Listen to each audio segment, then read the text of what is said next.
নবীজির দরবারে যখন হাদিয়া এক গ্লাস দুধ আসলো, নবীজি বললেন, আবু হুরায়রা তুমিও ক্ষুধার্ত, আমিও ক্ষুধার্ত, তবে আমার কিছু আশেক পাগল আসহাবে সুফফা ওখানে ক্ষুধার্ত হয়ে পড়ে আছে, একটু তাদেরকে দিয়ে আসো। আবু হুরায়রা রাদিয়াল্লাহু তাআলা একবারও চিন্তা করলেন নাই 70 জন মানুষ এক গ্লাস দুধ দিয়ে, 70 জন মানুষের এক গ্লাস দুধ দিয়ে কেমনে কি হবে, কার কয়জনের পেট ভরবে, চিন্তা করে নাই।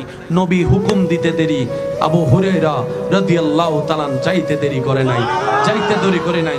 আমরা কল্পনার জগতে প্রশ্ন করলাম, 70 জন ক্ষুধার্ত, একটা গ্লাস দুধ, হাউ ক্যান পসিবল? এটা তো কোনোভাবেই সম্ভবপর নয়। একডুক একডুক খেলেও তো 70 জন এক গ্লাস দিয়ে কভার হয় না।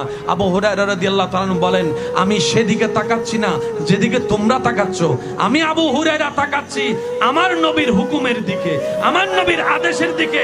আমার এত কিছু চিন্তা করার দরকার নাই, কারণ আমি আবু হুরায়রা জানি